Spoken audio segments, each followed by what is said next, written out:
Okay, if I could get rid of one bad habit when dieting, that would be dieting and bored eating. I get really bored when I'm dieting, and I feel this to be a problem in my past, and this can accidentally kick into a binge, is eating while I'm bored. And you don't realize how many calories you're having, because generally when you're bored eating, you're not counting how many calories you are having, and you could accelerate that badly when you're bored. You can eat a hell of a lot when you're bored without thinking about it. Cheetos, boom, that'll be gone in like a sitting. But yeah, I'm gonna give you guys 5 of my best tips on how you can avoid bored eating. They're not food related, majority of them, only one is diet related, but if you do these other 4 ones, you will see a difference on the scale if you stick to your diet and you don't board it.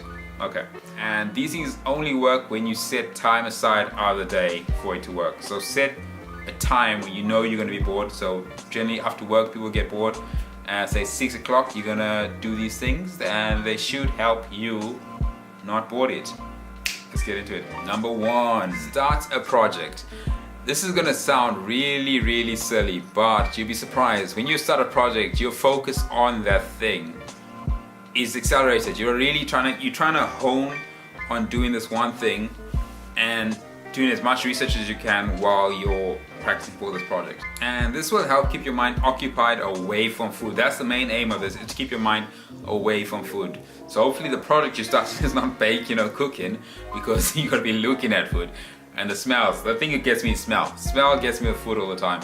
But yeah, hopefully if you start a project on the side, it could be anything. It could be making money, it could be building a shelf, it could be doing this, it could be something that's gonna benefit you in the long run, that is not food related or food orientated. Number 2, learn something. It's basically in the same borderline as project, but if you're learning a new skill, you are generally making your life better, and you are not thinking about food, unless it's about cooking again. Then I don't know what to tell you, I wouldn't. But this could be anything. This could be just from reading a book to learning how to meditate. These things generally do not make you eat food. I know meditate, I don't know if you're eating food while you meditate, then you're definitely not doing it right. Reading a book is a bit risky, because make sure there's no snacks around when you're doing these things, because you're more likely to snack without thinking about it, and that's calories you don't need in your life that are gonna not really benefit you. And most snacks are bad. I don't know anybody that said a chip has benefited them ever in their life. Number 3, exercise. I don't know a single person who snacks and exercises at the same time. It's really hard. I set an hour and a half every day just to go and exercise. So I know that's an hour and a half of my day that's not going to be occupied with food. I'm just focusing on myself, doing the exercises right, and improving my strength, or the way I do that movement while I'm doing the weights and cardio side of it.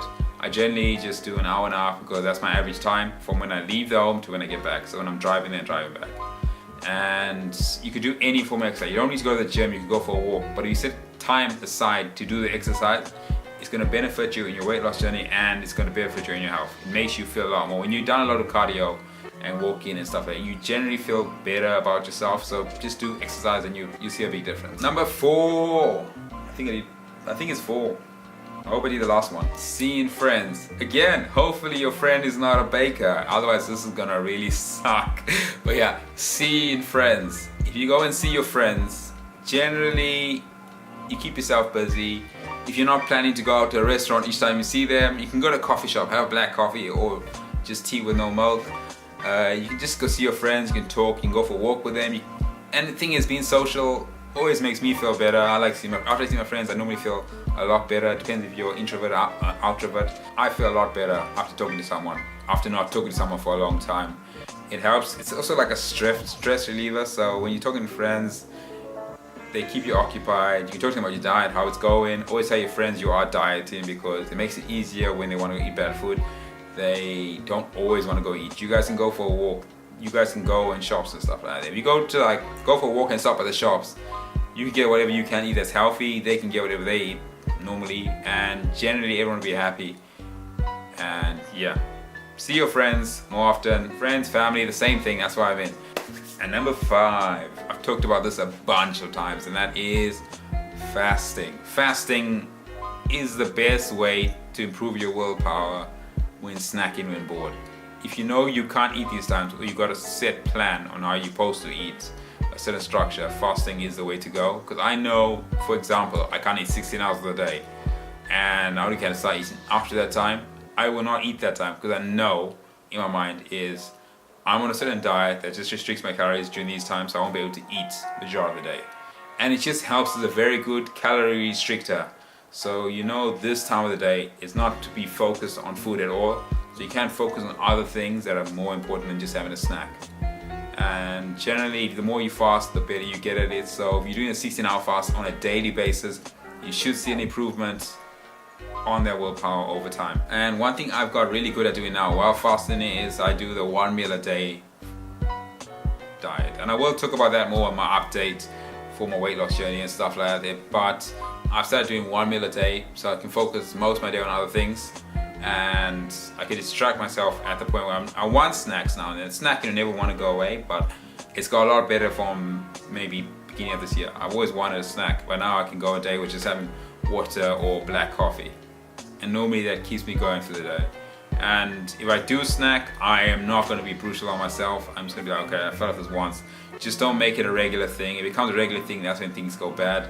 So if you're planning on fasting, you will mess up the first few times, but once you get into it, just make sure you get back onto it. Don't stop doing it. Just make sure you're always getting back onto the fast. But yeah, if you made it this far, I am Leoric. I don't know why I did all that.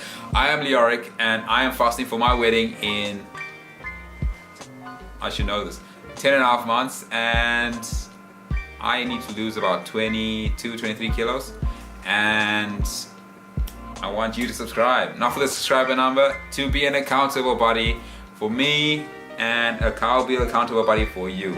So subscribe and we can help each other out. My name's Leoric and I will see you guys on the next one. Later.